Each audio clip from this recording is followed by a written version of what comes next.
ሕፃናት ተጠመቁ ሳይሆን ጥምቀት ያድናል የሚለው ነው።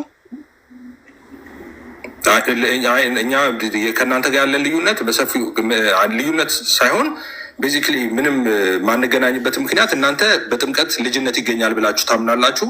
እኛ ደግሞ የለም በጥምቀት ልጅነት አይገኝም፣ ልጅነት የሚገኘው በማመን ነው እንላለን። መካነ ኢየሱስ በጥምቀት ልጅነት ይገኛል ብላ ታምናለች። መካነ ኢየሱስ በጥምቀቱ ሳይሆን ጥምቀቱ እምነት ይፈጥራል፣ ያ እምነቱ ያድናል ብላ ነው የምታምነው። ስለ ልጅነት እያወራው ነው።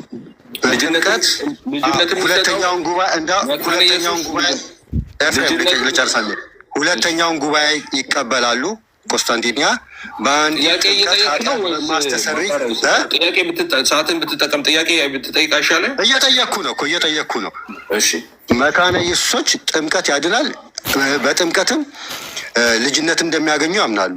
ከእምነት ነጥለው አይደለም። ብሬክ ዳውን ያደርጉታል ዶክትሪናቸው ላይ። ጥምቀት ያድናል ሲሉ ጥምቀቱ እምነት ይፈጥራል፣ ያ እምነት ያድናል ነው የሚሉት። እናንተ ኦርቶዶክሳውያን ደግሞ ጥምቀቱ ራሱ ማስረጃ ትሰጠኛለህ? ለዚህ ማስረጃ ትሰጠኛለህ? ምንም ጥያቄ ኦፊሻል ዶክመንታቸውን የመካነ ኢየሱሶችን አወጣና አሳየኝ። እኔ አሁን እዚህ ጋር ዶክመንት የለኝም አባዬ። እሺ ጥምቀት እንግዲህ ጥምቀት እምነትን ይፈጥራል። ስለዚህ አዎ መካነ ልድገመው የመካነ ኢየሱስን ዶክትሪን ልድገመው።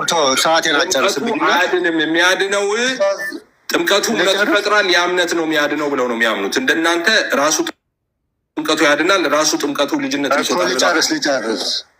ልብ ብላችሁ ከሰማችሁ ጥምቀቱ እምነትን ይፈጥራል። ስለዚህ ሰው ካልተጠመቀ እምነት አይፈጠርለትም እያለ ነው። አላልኩም። እሱ የኦርቶዶክስ ዶክትሪኑ እንደዛ ነው። ቪዲዮም ሰርቼበታለሁ ከናት ጋር። የመጨረሻ ናቲ፣ መካነ ኢየሱሶች ድነዋል አልዳኑ?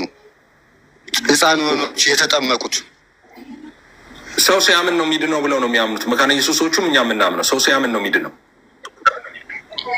በሕፃንነት የተጠመቁት ድነዋል አልዳኑም? ይህንን የጠየቁት መካነ ኢየሱስ ሕፃን ሆኖ ሲጠመቁ ጥምቀቱ እምነት ይፈጥራል፣ ያ እምነት ያድናል ብለው ነው የሚያምኑት። እንደናንተ አይደለም። እምነት ነው።